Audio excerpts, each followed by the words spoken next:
The hell is going on? I don't know, sir.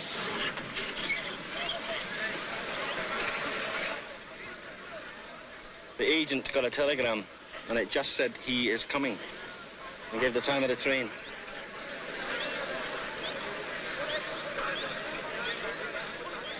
Who the hell is he? I don't know, sir. Some men change their times. One man changed the world for all time. My name is Gandhi, Mohandas K. Gandhi. Well, whoever you are, we don't want you here. I suggest you get back on that train before it leaves. They seem to want me. Gandhi. 100,000 Englishmen simply cannot control 350 million Indians if those Indians refuse to cooperate. The story of one man whose voice spoke out for millions. To gain independence, we must prove worthy of it. From his humble beginnings. You're an ambitious man, Mr. Gandhi. I hope not. To his ultimate triumph. He was the conscience of all mankind. Where there's injustice, I've always believed in fighting. I will fast as a penance for my part in arousing such emotions, and I will not stop until they stop. His torment ended a nation's suffering. I remember that all through history, the way of truth and love has always won. His greatest weapon was peace. In this cause, I too am prepared to die. There is no cause for which I am prepared to kill. I want to change their minds, not kill them for weaknesses we all possess. We're required to stop it, and stop it we will. If you take my husband, I intend to speak in his place. I want to document coldly, rationally, what is being done here. I believe non-cooperation with evil is a duty, and that British rule of India is evil. Nevertheless, it is my duty to sentence you to 6 years in prison. Since your arrest, the riots have hardly stopped. If we obtain our freedom by murder and bloodshed, I want no part of it. It went on and on into the night. Whatever moral ascendancy the West held was lost here today. Poverty is the worst form of violence. But do you really believe you could use non-violence against someone like Hitler?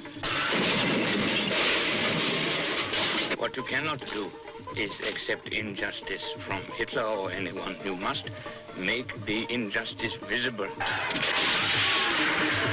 Gandhi. They're calling you Mahatma, a great soul. What if they don't arrest you? What if they don't react at all? Something for your notebook. The function of a civil resistor is to provoke response. Mr. Gandhi will find it takes a great deal more than a pinch of salt to bring down the British Empire. My intention was to inflict a lesson that would have an impact throughout all India. What Mr. Gandhi has forced us to do is ask questions about ourselves. A temptress. Just an admirer. Nothing's more dangerous. I am a Muslim, and a Hindu, and a Christian, and a Jew, and so are all of you. He offered the world a way out of madness. Men honored him. Women loved him.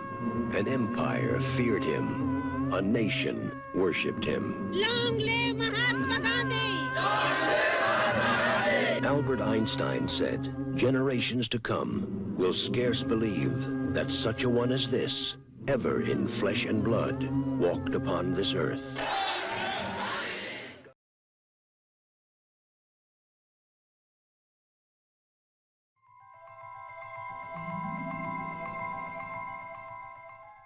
Say about Mohandas Gandhi or Gandhiji. Mohandas Gandhi was born on October 2nd, 1869 at Porbandar, which is situated at Gujarat. His grandfather Uttam Chand and father Karamchand was the Diwan of the High Office of Porbandar. Both Uttam Chand and Karamchand were good administrators and were honorable men.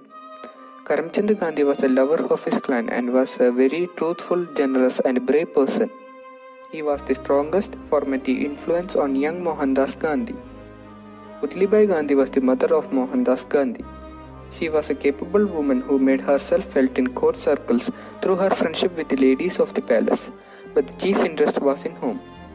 Lakshmidas was the brother of Mohandas Gandhi. He was born on 1860. He was married to Nand Kanwar Gandhi. Raliat Behan Gandhi was the sister of Mahatma Gandhi. She was also known as Raliat Gandhi. She was born on 1862. She was married to Vidyavan Das. Gandhi was called Manu or Monia when he was young. He was sent to Rajkot school for his studies when he was young. Did you think in Gandhiji's childhood he was a very intelligent student? It's not like that. Young Mohandas' school career was undistinguished. He did not shine in the classroom or in the playground, quite shy and retiring. He did not mind being rated as a mediocre student, but he was exceedingly jealous of his reputation. He was proud of the fact that he had never told a lie to his teachers or classmates. Now some inspiring stories of Mohandas Gandhi's childhood. The night was very dark and Mohan was frightened.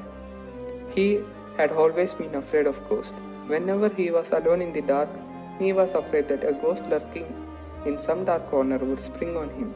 And tonight, it was so dark that one could barely see one's own hand. Mohan had to go from one room to another. As he stepped out of the room, his feet seemed to turn to lead, and his heart began to beat like a drum. Ramha, their old maid servant, was standing by the door. "What's the matter, son?" she asked with a laugh. "I'm afraid, Dai," Mohan answered. "Frightened, child?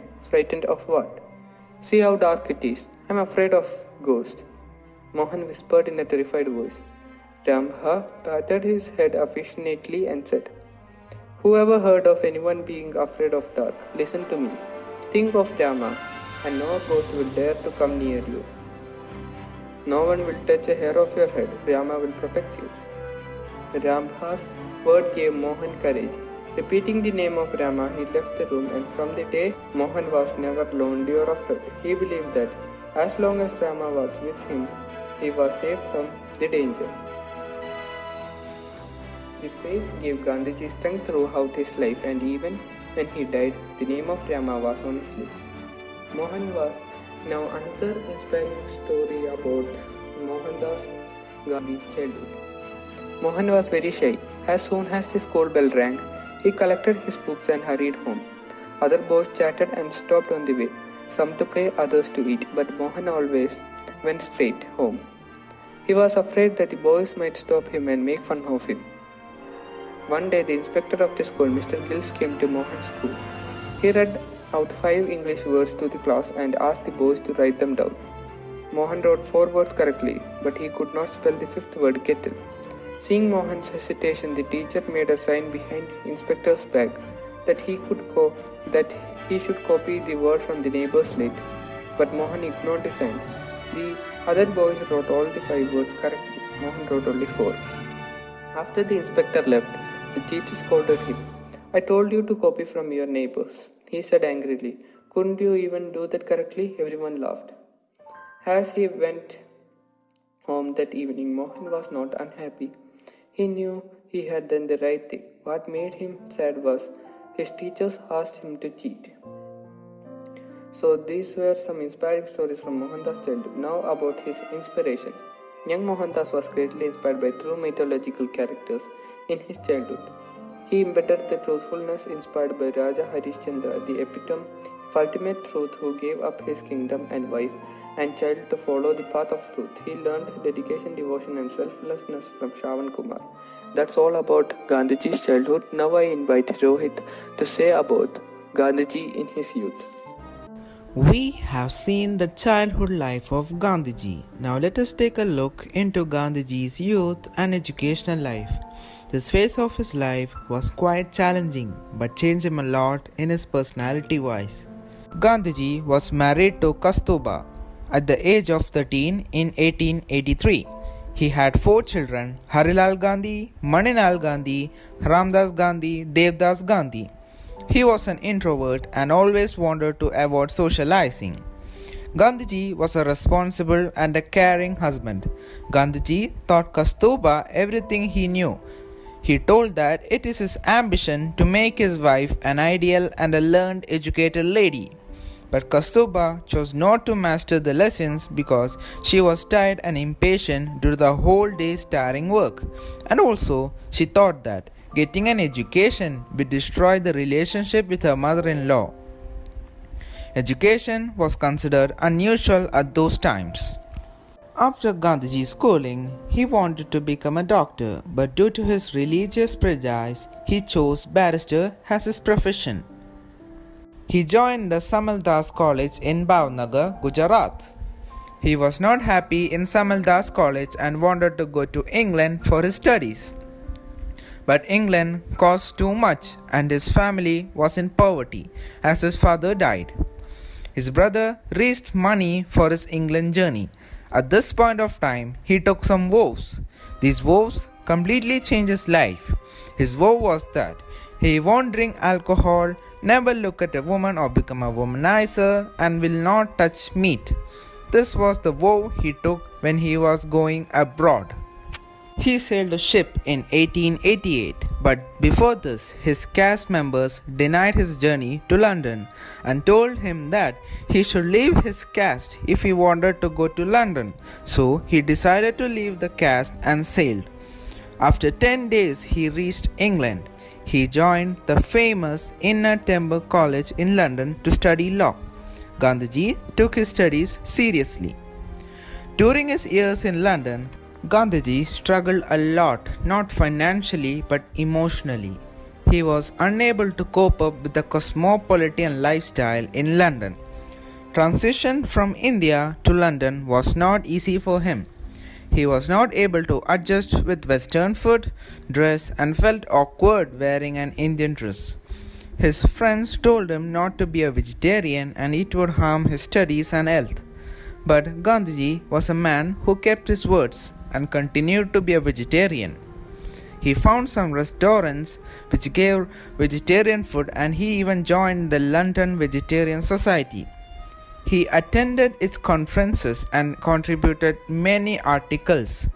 At this restaurant, he met many people who read and believed Bhagavad Gita and other devotional books.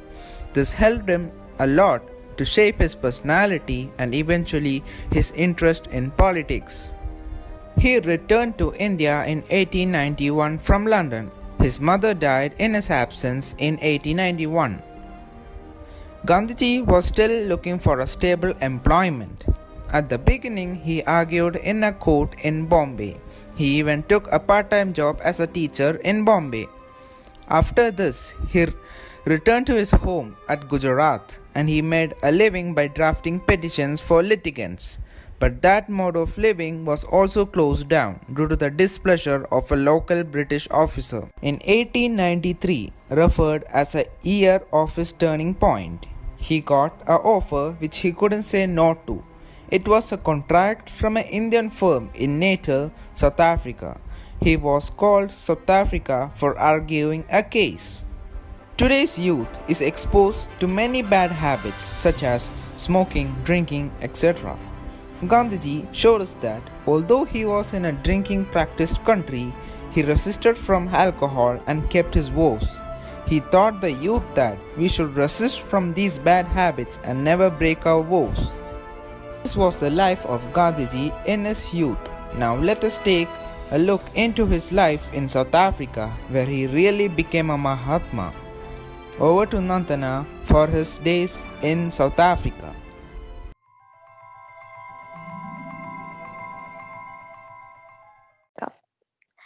Before leading the Indian freedom movement, Mohandas Karamchand Gandhi used to live in South Africa to fight against injustice and class division. Within 10 years, Gandhi propagated the philosophy of Satyagraha there and propelled the country towards a no-class or ethnic discrimination society. Gandhi arrived in Durban abode as a safari in 1893. In no time, Gandhi became the leader of South African Indian community. His involvement in the non-violent movement in South Africa had made such an impact that even now he is looked up to as a leader there. From 1893 to 1914, Gandhi worked as an attorney and a public worker. In the meeting in New Delhi, Gandhi said he was born in India but was made in South Africa. Now, let us witness the historic event that led Gandhi's journey to Mahatma. Over to Akash for the video.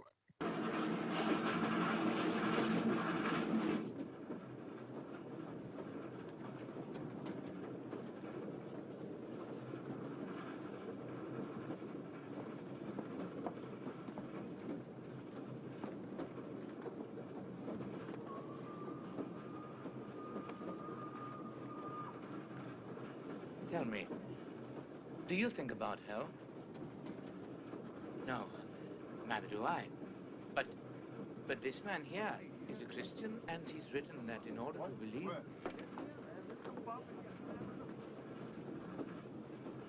Excuse me, sir. How long have you been in South Africa? A week. I don't know how you got a ticket. Just what are you doing in this car, Coolie? I have a ticket. A first-class ticket. How did you get out of it? I sent for it in the post. I'm an attorney, and I didn't have time... There are no colored attorneys in South Africa. Go and sit where you belong. I'll take your luggage back, sir. No. Just a moment, please. You see? Mohandas K. Gandhi, attorney at law. I'm on my way to Pretoria to conduct a case for an Indian trading firm. Didn't you hear me? There are no colored attorneys in South Africa. Sir, I was called to the bar in London and enrolled at the High Court of Chancery. I am, therefore, an attorney. And since I am, in your eyes, colored, I think we can deduce that there is at least one colored attorney in South Africa. Smart bloody Kaffir. Throw him. Just move your black ass back to third class, or I'll have you thrown over the next station. But I always go first class. I've traveled all...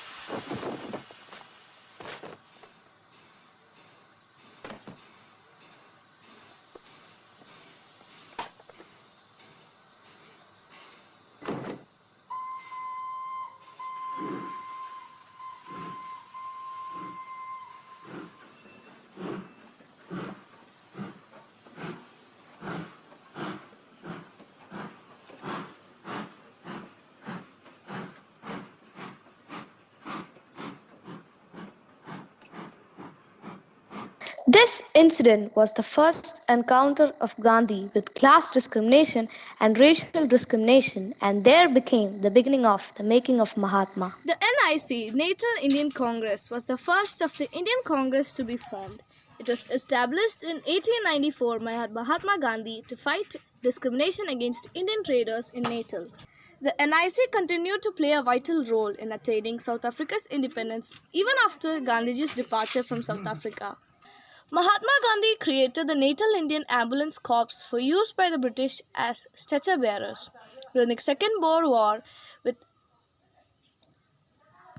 expenses met by the local Indian community. Gandhi and the corps served at the Battle of Spinekop. It consisted of 300 free Indians and 800 indentured labourers. Gandhi was bestowed with Kesar-i-Hind and other medals by the British for his work in Boer War. The Phoenix settlement played a significant role in moulding Gandhiji's way of thinking. The Phoenix settlement comprised of 100 acres of land and was purchased by Gandhiji in 1904. Here, on this land, Gandhiji began his experiments with communal living, non-possession, interfaith harmony, simplicity, environmental protection, conservation, manual labor, social, economic justice, non-violent action, principles of education, and truth. Gandhi started his first newspaper in Durban, South Africa in 1903, and in 1904 he moved the entire press to Phoenix settlement. The early history of Phoenix settlement records three important functions: communal living and self-sufficiency based on food gardens, working in the press to publish the newspaper Indian Opinion, and offering accommodation, meals and education to the families of those who were participating in the Satyagraha campaigns. The first ashram initiated and organized by Mahatma Gandhi during his South African movement in 1910 was the Tolstoy farm. The ashram served as the headquarters of the campaign of Satyagraha against discrimination against Indians in Transvaal, where it was located. The ashram was named after Russian writer Leo Tolstoy, whose 1894 book, The Kingdom of God is Within You, greatly influenced Gandhi's science of non-violence. The other major contributions made by Mahatma Gandhi in South Africa will be taken up by Trisha. It is indeed rare for someone to create as great an impact on a nation as Mahatma Gandhi did with India.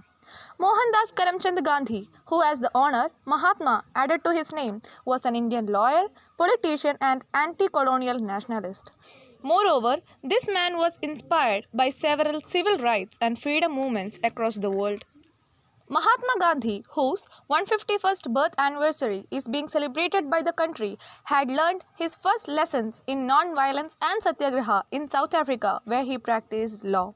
When Gandhi arrived in South Africa, he thought of himself as a Briton first and an Indian second. Before I begin, let me tell you something. It was only in South Africa that I got over this shyness, though I never completely overcame it. Yes, quoted by Mahatma Gandhi. This clearly depicts the beautiful relation between Gandhi and Southern Africa, which perhaps is a turning point in his life. So let's get started. In September 1906, Gandhi organized the first Satyagraha campaign to protest against the Transvaal Asiatic Ordinance that was constituted against the local Indians. Again, in June 1907, he held Satyagraha against the Black Act. Getting deeper into it, the Asiatic Registration Act of 1906 of the Transvaal colony was an extension of the past laws specifically aimed at the Asians. Under the Act, every male Asian had to register himself and produce on demand a thumb-printed certificate of identity. Unregistered people and prohibited immigrants could be deported without a right of appeal or fined on the spot if they failed to comply with the Act. Under the Act, every Asian man, woman or child of 8 years or upwards entitled to reside in the Transvaal was required to register his or her name with the Registrar of Asiatics and take out a certificate of registration. The applicants for registration had to surrender their old permits to the registrar and state in their applications their name, residence, caste, age, etc. Parents were required to apply on behalf of their minor children and bring them to the register in order to give their finger impressions, etc.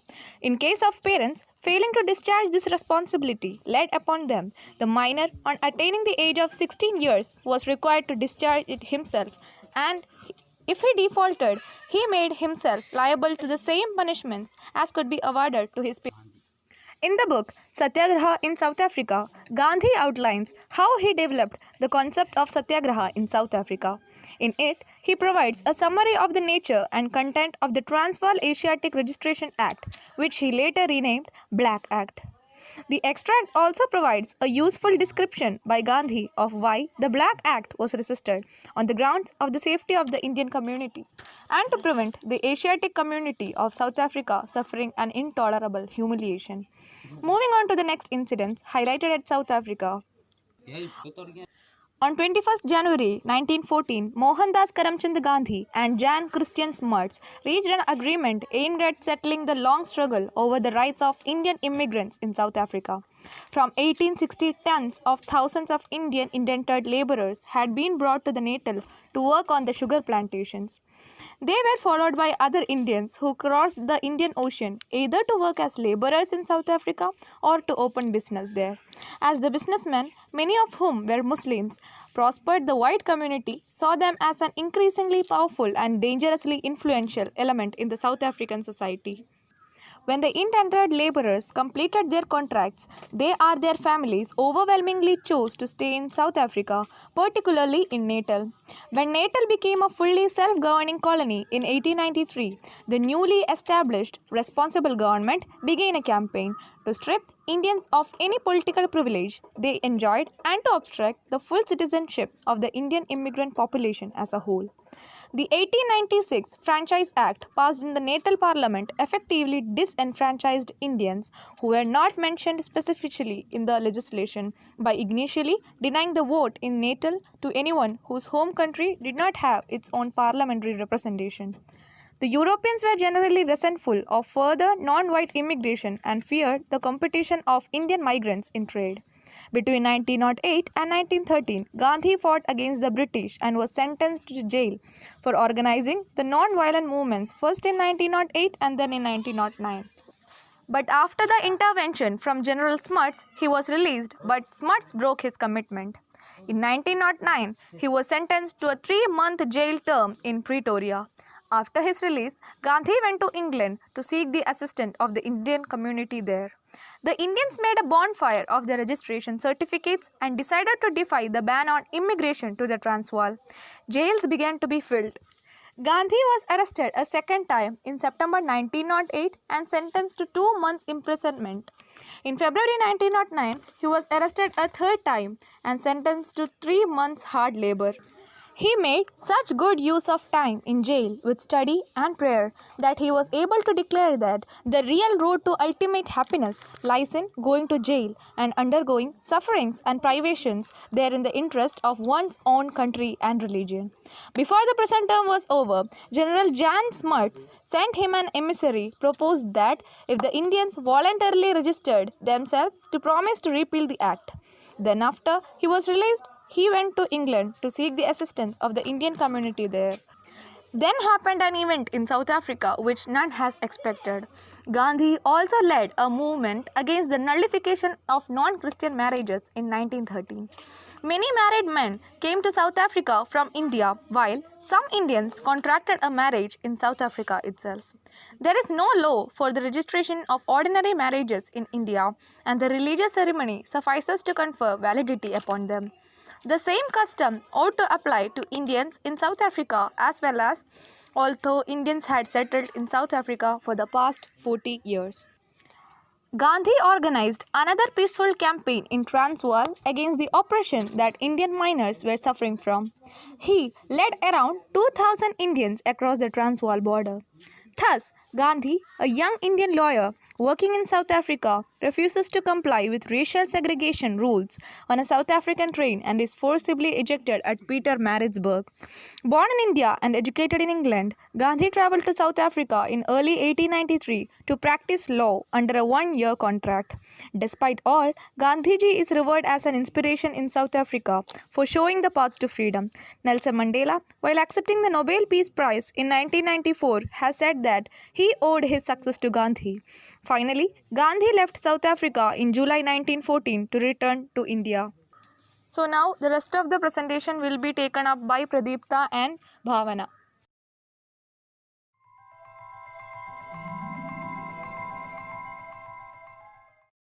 So here we go with role of Gandhi in Indian politics. Mohandas Karamchand Gandhi is widely recognized as one of the 20th century's greatest political and spiritual leaders. Honored in India as the father of the nation, he pioneered and practiced the principle of satyagraha, resistance to tyranny through mass non-violent civil disobedience. While leading nationwide campaigns to ease poverty, expand women's rights, build religious and ethnic harmony, and eliminate injustice of the caste system, Gandhi supremely applied the principles of non-violent civil disobedience, playing a key role in freeing India from foreign domination. He was often imprisoned for his actions, sometimes for years, but he accomplished the same in 1947, when India gained its independence from Britain. Due to his stature, he is now referred to as Mahatma, meaning great soul. The Indian National Congress was founded on 28 December 1885. From its foundation, 72 delegates with the active help of A.O. Hume, a retired British officer, under the time of independence of India on 15 August 1947, the INC was considered to be the largest and the most prominent Indian public organization.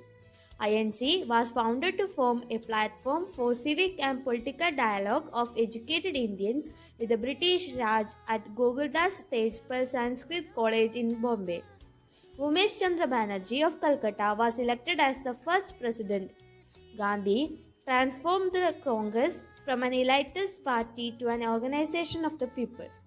Under the guidance of Congress Committee, Gandhi's network of ashram, the Congress attacked the following: untouchability, alcoholism, lack of sanitation, lack of health care and medical aid, parda and women oppression, illiteracy and poverty. With the 1952 election, the Congress became India's main political party. Sabarmati Ashram. Sabarmati Ashram is located in the Sabarmati suburb of Ahmedabad, Gujarat. This was one of the main residences of Mahatma Gandhi when he was not traveling across India or in prison. He lived in Sabarmati for a total of 12 years with his wife Kasturba Gandhi and his followers including Vinoba Bhave. The Bhagavad Gita was recited here daily as a part of the ashram schedule. It was from his base here that Gandhi led the Dandi March, also known as the Salt Satyagraha, on 12 March 1930. In recognition of the significant influence that this march had on the Indian independence movement, the Indian government has established the ashram as a national monument. The ashram now has a museum, the Gandhi Smarak Sangrahalaya. The Life is my Message gallery consisting of 8 life-size paintings and more than 250 photograph enlargements of some of the most vivid and historic events of Gandhi's life. It was at Champaran that the first transformation from Mohandas into Mahatma began. The Champaran movement is the first popular satyagraha by Gandhi, the movement that began a new chapter in India's independence struggle. During the 31st session of the Congress in Lucknow in 1916, Gandhi met Rajkumar Shukla, who requested him to go to Champaran. In the Champaran district of Bihar, the Britishers had imposed a system called Tinkatia. Under this system, the tenant farmers were forced to grow indigo in 3 kathas or of every bigha. Realizing the ignorance and illiteracy among the farmers had made it easy for the Britishers to exploit and repress them, Gandhi decided to set up voluntary organizations to improve the economic and educational conditions of the people. On March 4, 1919, with the formal signature of the Governor General, the Champaran Agrarian Bill was turned into a law. Almost a year after Gandhi's arrival, the exploitative Tinkatia system had been finally abolished. Ahmedabad Mill Strike. Ahmedabad Mill Strike 1918 was one of the initial movements led by Gandhi in the beginning of 20th century after his return from South Africa. Under the British, the cotton industry grew. In February 1917 to March 1918, there was a situation of conflict between the Gujarat mill owners and workers on the question of plague bonus of 1917. In March 1918, under the leadership of Gandhi, there was a strike in the cotton mills. In their strike, Gandhi used a weapon of hunger strike. The result was that the strike was successful and the workers got a 35% wage increase. The Kheda Satyagraha. The Kheda Satyagraha of 1917 in the Kheda district of Gujarat was a major revolt. Gandhi organized this movement to support peasants. The peasants of Kheda signed a petition calling for the tax for this year to be scrapped in the wake of the famine. The government in Bombay rejected the charter. They warned that if the peasants did not pay, the lands and property would be confiscated and many arrested. The farmers did not resist arrest nor retaliate to the force employed with violence. Instead, they used their cash and valuables to donate to the Gujarat Sabha, which was officially organizing the protest. The government finally sought to foster an honorable agreement for both parties. The tax for the year in question and the next would be suspended, and the increase in rate reduced, while all confiscated property would be returned. The Khilafat movement and the non-cooperation. The Khilafat movement, also known as the Indian Muslim movement, was a pan-Islamic political protest campaign launched by Muslims of British India to restore the Caliph of Ottoman Empire. The movement collapsed by late 1922, where Turkey gained more favorable diplomatic position. By 1924, Turkey simply abolished the role of Caliph. The non-cooperation movement was launched on 5 September 1920 by Mahatma Gandhi with the aim of self-governance and obtaining full independence. The Rowlatt Act of March 1919. The act motivated Gandhi to conceive the idea of Satyagraha, truth. Gandhi's planning of non-cooperation movement, including persuading all Indians to withdraw their labor from any activity that substitutes the British government and economy in India, including British industries and educational institutions. In addition to promote self-reliance by spinning khadi, buying Indian-made goods, and only doing away with English clothes. Gandhi's non-cooperation movement called for the restoration of the Khilafat in Turkey and the end of untouchability. The resulting public held meetings and strikes led to the first arrest of both Jawaharlal Nehru and his father Motilal Nehru on 6 December 1921. It was ended in February 1922 after the Chowri Chowra incident because 22 policemen were killed by the violent people and Gandhi's path was ahimsa. Civil disobedience movement. Civil disobedience is the active professed refusal of a citizen to obey certain laws, demands, orders or commands of a government. Gandhi had made certain demands to the British government on behalf of the Indian National Congress. These demands include reduction of expenditure on army and civil servants by 50%, release of political prisoners, protection to Indian industry, reduce land revenue by 50% and abolition of salt tax. While these demands were not met, the civil disobedience movement was launched in 1930. The Dandi March commenced on 12th March 1930 from Sabarmati Ashram in Gujarat towards the coastal village of Dandi. Gandhi, along with 78 followers, set out on foot towards Dandi, covered a distance of 241 miles in 25 days, and reached Dandi on 6th April 1930, where Gandhi broke out the salt law by picking up a handful of salt and launched the mass civil disobedience movement. All important leaders, including Gandhi and 90,000 people, were arrested and 67 newspapers were banned. Foreign cloth was boycotted, liquor shops were picketed, and peasants refused to pay revenue and chowkidari taxes. Village officials resigned and forest laws were violated. The government started negotiations with Gandhi, who was in jail, to bring an end to the movement. This resulted in the signing of a pact between Lord Irwin, the Viceroy of India, and Gandhi, which came to be known as the Gandhi-Irwin Pact. The Quit India. The Quit India movement, also known as the August movement, was a movement launched at the Bombay session of Indian National Congress Committee by Mahatma Gandhi on 8 August 1942, demanding an end to British rule in India. After the failure of Cripps mission, Gandhi made a call to do or die in his Quit India speech. The All India Congress Committee launched a mass protest demanding what Gandhi called an orderly British withdrawal from India. Almost the entire leadership of the Indian National Congress was imprisoned without a trial within the hours of Gandhi's speech. The Quit India was crushed. The British refused to grant immediate independence, saying it could happen only after the war had ended. The Quit India movement failed because of heavy-handed suppression, weak coordination, and the lack of clear-cut program of action. However, the British government realized that India was ungovernable in the long run due to the cost of World War II, and the question for post-war became how to exit gracefully and peacefully. In 1992, the Reserve Bank of India issued a 1 rupee coin to mark the golden jubilee of the Quit India movement. These were the major movements led by Gandhiji. Nived, our younger brother of class 8, has captured these major movements in concise form in his video. Let us recapitulate them once again by enjoying this video.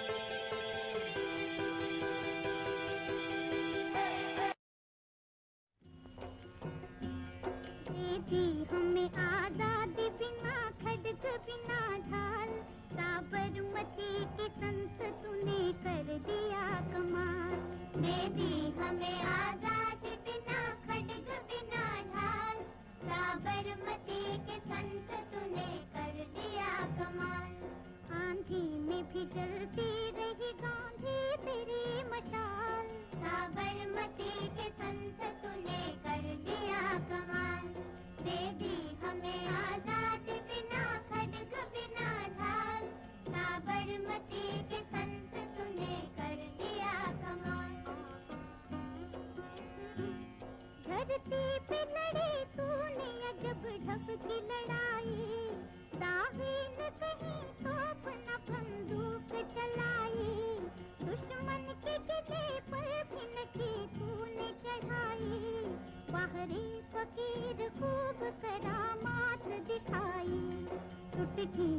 दुश्मनों को दिया देश से निकाल, साबरमती के संत तूने कर दिया कमाल, दे दी हमें आजादी बिना खड्ग बिना ढाल, साबरमती के संत तूने कर दिया कमाल, रघुपति राघव राजा Ram, Raghupati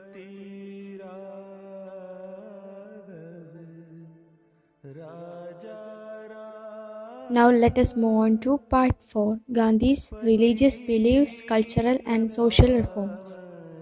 Over to Amana.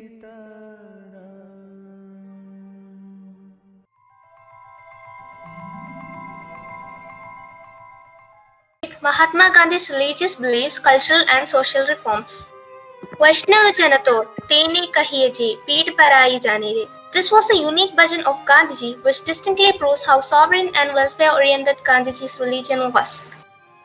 Gandhi's religion is not just the one limited to worshipping in the temple, mosque or gurudwara, but it is soundly founded on morality and humanity. Gandhi's religion is a spiritual humanism and service to humanity based on ahimsa. He stated that the service of the poor, whom he called Daridra Narayana, is a true service of God. According to Gandhi, the main aim of religion is to make a one-on-one interaction between God and humans. Gandhi believed that at the core of every religion was truth or satya, non-violence, ahimsa, and the golden rule. Gandhi was born as a Hindu, but he interpreted Hinduism in his own way. He was influenced by the moral values of Jainism. Gandhi probably took the religious principles of ahimsa or non-violence from his Jain neighbors, and from it developed his own famous principle of satyagraha or truth force later on in his life. He began to study about religion systematically while he was in South Africa. In his first year there, he read over 80 books on religion. Gandhiji also believed that religion can't be separated from politics. In his autobiography, Gandhiji clarifies that without religious moral values, the idea of politics is quite unimaginable. Gandhian principle of religious tolerance or Sarvadharma Sambhava means equal affection and love for all the religions and faith by giving due respect to the beliefs, creeds, and sects. Gandhi believed that there is not only an inherent unity among all the religions in the world, but also they lead us to a same goal based on humanity and love. Cultural and social reforms. Gandhi identified an individual as the most important element of society. Society and the world is a summation of individuals. Therefore, his vision emphasizes the change in the individual instead of the organizations or institutions developed by the individuals. Hence, he preferred the transformation of the individual rather than of society or world. Based on ancient Indian culture and developed by his 136 innovative thinking, 11 commandments pave the way for the transformation of the individual nation-states and the world. According to Gandhi, these are Satya, Ahimsa, Asatya, Aparigraha, Brahmacharya, Sharishrama, Aswadhya, Abhay, Sarvadharma Sambhava, Swadeshi, Sparsha Bhavana. The first 5 of these was known as Yamas were given the infamous Yoga Sutra written by Patanjali. Truth is the most important attribute of the Gandhian world order. He felt that all observances are deducible from truth and are meant to subserve it. In his vision, truth is the basis of human coexistence.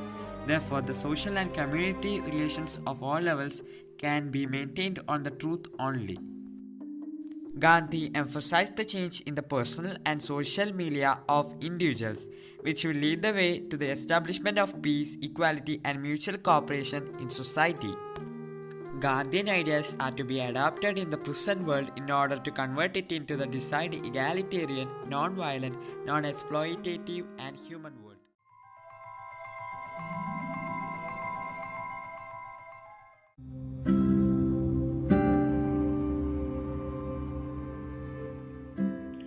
Where we come from does not matter. What matters is where we reach by means of our virtues. Mahatma Gandhi was a man of faith and conviction, an extraordinary human being, a man whose inspiration, thoughts, leadership and beliefs continues to influence humanity. At the outset, it's my proud privilege to share with you the influence of this great soul on this world. Fondly known as Bapu, Gandhi, who led the Indian independence struggle through his principles of truth, non-violence, ahimsa and simplicity, had inspired world leaders like Nelson Mandela, Martin Luther King, Ho Chi Minh, and continues to inspire millions across the globe, including Dalai Lama, Barack Obama, Desmond Tutu, and many more. Today, myself, Srinandan, and my friend Dia will be highlighting the influence of Gandhi on world leaders in the past and the present. Despite his demise, he is remembered by people of all nations, and for generations to come, Gandhiji's legacy will live on. Gandhi's teachings of non-violent resistance, known as Satyagraha, has had a lasting effect and influence on the world today. Gandhiji gained inspiration to be a passive resistor from the Russian writer Leo Tolstoy, Gandhi's greatest influence. Mahatma Gandhi has been the role model for many world leaders. Gandhiji, who spent 21 years of his life in South Africa, got his first taste of racism in the country when he was kicked off a train in Pietermaritzburg, and hence began his battle for the rights of Indians in South Africa. Among the millions who Gandhi inspired was Nelson Mandela, the social rights activist, politician and philanthropist who went on to become South Africa's first black president. Often referred to as Africa's Gandhi, Mandela was deeply influenced by Gandhi's passive resistance and Satyagraha as effective political tools. At the conferral of the freedom of Pietermaritzburg on Mahatma Gandhi, Mandela said, and I quote, "Gandhi's magnificent examples of personal sacrifice and dedication in the face of oppression was one of his many legacies to our country and to the world. He showed us that it was necessary to brave imprisonment if truth and justice were to triumph over evil. The values of tolerance, mutual respect, and unity for which he stood and acted had a profound influence on our liberation movement and on my own thinking. Nelson Mandela is a perfect example of how Gandhi lives on through his ideas even years after his death. I quote, "Gandhi was the first person in history to lift the love ethics of Jesus above mere interaction between individuals to a powerful and effective social force on a large scale." These were the words of Martin Luther King, who was another world leader who was inspired by Gandhian philosophy. Dr. King called Gandhi's philosophy of nonviolence and resistance as the only logical and moral approach in the struggle for justice and progress. Even when Martin Luther King won the Nobel Prize for Peace in December 1964, he once again stated about the inspiration he drew from Gandhi. Inspired by Gandhi, King wanted to take a trip of India, which he managed to do in April 1959. He said that the trip had a great impact upon him personally. "Christ gave us the goals and Mahatma Gandhi the tactics," said Martin Luther King Jr., the beloved civil rights leader in the United States of America, who adopted non-violence as the weapon of choice to help millions of African Americans fight for their rights. Another great leader who was influenced by Gandhian philosophy of Sarvodaya to work for the oppressed was Ho Chi Minh. He was the legendary Vietnamese leader who was one of the most influential communist leaders of the 20th century and represented a new era in the world. In an interview in 1955, Ho Chi Minh said that he honored the great spiritual leader of Indian people, Mahatma Gandhi, as his master in his struggle against imperialism in Asia. President Ho Chi Minh is respected by the Vietnamese people as the greatest hero in the country's history. Minh was a revolutionary and a strategist, while Gandhi was a peacemaker and a non-violent protester. Yet, in spite of their tremendous differences, both Minh and Gandhi fought for the side of the oppressed and were both patriots working against imperialistic forces. Now, among the living legends, Barack Obama was greatly influenced by Gandhian thoughts and philosophy.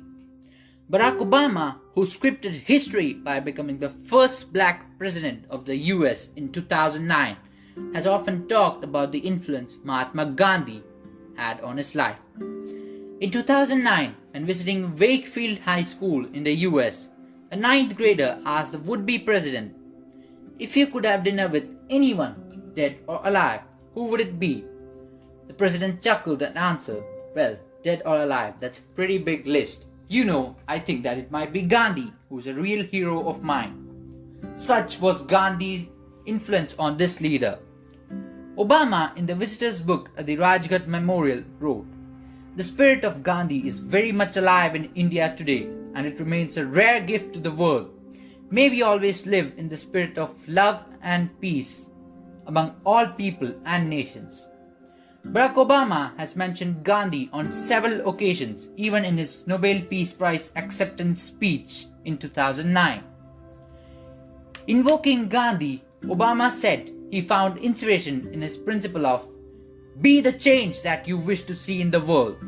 I am greatly influenced by a man from your nation whose message of love and justice shows us the way ahead."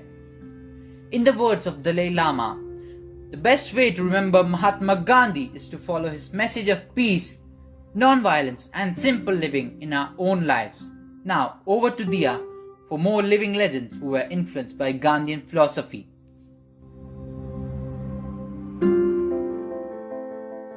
After Gandhiji's return to India in 1915, he took active participation in the Indian freedom struggle. In the next few years and decades, Gandhiji would discover unique ways to challenge British authority and to bring revolution in the existing economic, religious and caste order. In course of time, the Gandhian way of struggle against exploitation turned into a political methodology, inspiring several other revolutionaries and activists around the globe. Today also, the Gandhian principle continues developing great personalities. Let us look into the world's minds, inspired by our beloved Bapuji. The 14th Dalai Lama. I admire Gandhi for his principles of non-violence and peace. Dalai Lama once said, "One of the strongest examples of the enduring influence and lasting legacy of Gandhiji and his philosophy is the Tibetan freedom struggle. His Holiness the Great 14th Dalai Lama is one of the foremost disciples of Mahatma Gandhi and also a Satyagrahi. His Holiness the 14th Dalai Lama is the spiritual leader of Tibet. In 1950, after China's invasion of Tibet, His Holiness was called upon to assume full political power. In 1959, following the brutal suppression of Tibetan national uprising in Lhasa by Chinese troops, His Holiness was forced to escape into exile. Since then, he has been living in Dharamshala, northern India. His Holiness is the leading practitioner of Gandhian values. His 4 principal commitments are promotion of peace and happiness, encouraging harmony among world's religious traditions, preservation of Tibetan language and culture, and reviving awareness of the value of ancient Indian knowledge based on the Nalanda tradition relate to Gandhian principles and values. He always said that Mahatma Gandhi has been a source of inspiration to him. Dalai Lama admires Gandhiji as a great human being with a great understanding of human nature. He believes in the Gandhian principle of non-violence. He says that Gandhiji's words as well as the teachings of Buddhist masters have guided him throughout his life. While accepting the Nobel Peace Prize in Oslo in 1989, he said it was a tribute to the man who founded the modern tradition of non-violent action for change, Mahatma Gandhi. Now, let's move on to a very strong and courageous lady inspired from the Mahatma. Aung San Suu Kyi. Aung San Suu Kyi is a lone crusader in Myanmar in India's immediate neighborhood who for decades has adopted Gandhiji's principle, namely non-violence. Suu Kyi is a true Gandhian, an epitome of non-violence. Aung San Suu Kyi is the State Councillor of Myanmar and a 1991 Nobel Peace Prize laureate. She is also the leader of National League for Democracy and played a vital role in the state's transition from military junta to partial democracy. In the 1990 elections, though NLD won, the military refused to hand over power, resulting in an international outcry. She remained in house arrest for almost 15 years of the 21 years from 1989 to 2010. Like Gandhi, she too entered politics not by choice but rather by circumstance. From the very beginning, her struggle for democracy has been non-violent and peaceful. She has been fighting against one of Asia's most ruthless military regimes without raising a finger in violence. The 75-year-old politician considers Gandhi to be her inspiration. It was through his writings she realized the true essence of ahimsa, non-violence, and the importance of overcoming fear. Suu Kyi had earned the sobriquet of Burma Gandhi. Now, let's move on to another famous personality, Desmond Tutu. Archbishop Desmond Tutu is a renowned South African Anglican cleric, a social rights activist, and leading spokesman for non-violence in South Africa. Desmond Tutu became the second South African to be awarded the Nobel Peace Prize in 1983 for his non-violent opposition for apartheid in South Africa. Desmond Tutu is the great disciple of Mahatma Gandhi, absorbed by the moral and strategic power of his non-violence credo and courageously applied to change the history in South Africa. In 1995, he was named head of the Truth and Reconciliation Commission, which investigated allegations of human rights abuses during apartheid era.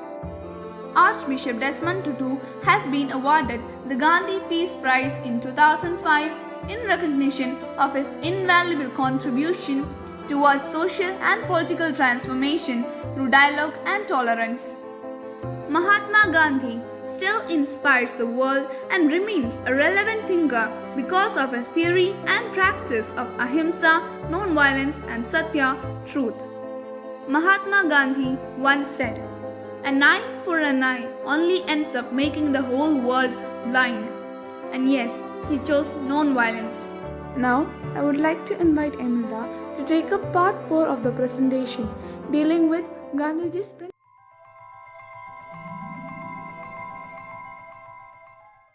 Today, we, Emilda and Manaswin, are here to make you aware about Gandhian principles and their relevance in today's world.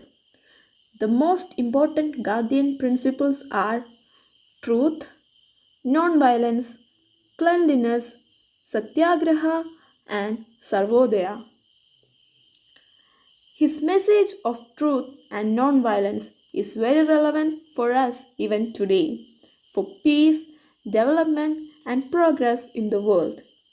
These wonderful words by our Honorable Prime Minister Narendra Modi tells us about the relevance of Gandhian principles in today's world.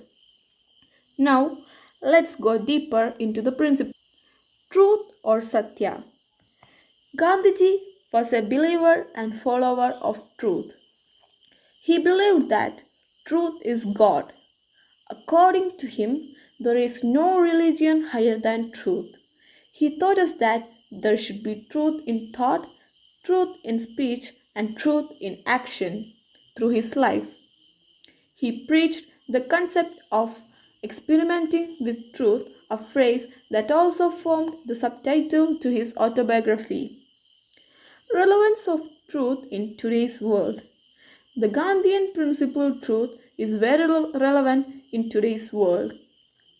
The absence of truthfulness is resulting in the widespread corruption in the society.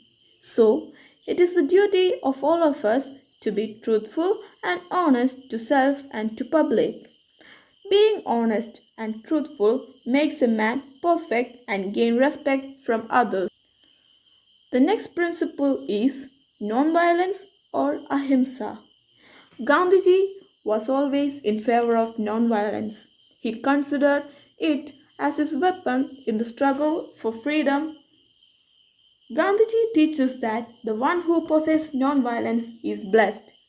Gandhiji objected to violence as he considered it a clumsy weapon which created more problems than it solved and left a trail of hatred among people.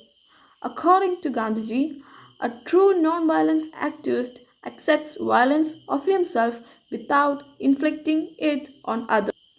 Relevance of non-violence in today's world. The Gandhian principle non-violence is very much relevant in today's world, which is full of violence. Nowadays, people lack patience, due to which most of the problems are caused. In a world completely filled with terrorism, murders, etc., non-violence is the only way to find peace. A common belief that violence can solve any problem is completely wrong. Violence can only make the problems more worse. So, we must throw off violence and uphold non-violence to live in a peaceful world. The next Gandhian principle is cleanliness. Gandhiji had cleanliness and sanitation closest to his heart. Along with the struggle for India's independence, he led a continuous struggle for sanitation and cleanliness. He believed that sanitation is more important than independence. He made cleanliness and sanitation an integral part of Gandhian way of living. Gandhiji dwelt on cleanliness and good habits and pointed out its close relationship to good health. Relevance of Gandhian principle cleanliness in 21st century. As we know, cleanliness is most important for physical well-being and a healthy environment. It has bearing on public and personal hygiene. Initiatives like Swachh Bharat Abhiyan by our Indian government shows us the importance of cleanliness. As a part of this mission, it is the duty of each of us to make our surroundings and our country clean and hygienic. So, let's follow the Gandhian path of cleanliness and make our earth clean and green. Another key principle of Mahatma Gandhi is Satyagraha. Satyagraha is peace and truth achieved through non-violence. It is the weapon of the strong, one who is capable of self-suffering can use. The term Satyagraha was first coined by Gandhi in South Africa to express the tendency of Indian minds and methods of meeting violence, injustice, or of thwarting unjust laws of racial discrimination practiced by the white minority there. It is a method which involves a breach of the law but without causing physical harm to the agents of law. Their purpose is to undermine the unjust system so that gives way and reform can be achieved. It was conceived as a weapon of the strongest and excludes the use of violence and hatred in shape or form. Satyagraha is relentless search for truth and determination to reach truth not by inflicting of suffering on the opponent, but on oneself. It literally means holding on to truth. But in relevance of this 21st century, we are today passing through an extremely critical and controversial phase of terrorism. The climate of terrorism violence is explosive. Terrorism is being used everywhere, either with enthusiasm or with fear. In recent years, we have witnessed terrorist violence affecting almost all countries. Even the so-called advanced affluent nations suffer from the menace of terrorist violence. It has become one of the paradoxes of 21st century that, on the one hand, the establishment of peace has become a matter of greatest importance for the survival of human civilization, while on the other, traditional instruments of preserving peace have become less effective. Another key principle of Gandhi is Sarvodaya. It means the good of the masses, the benefit of the masses, as it considered the character of human as sacred. He found it to be a composite concept of social welfare and economic justice. But in today's world, there is a terrifying discrimination on people on their caste, creed, religion, etc.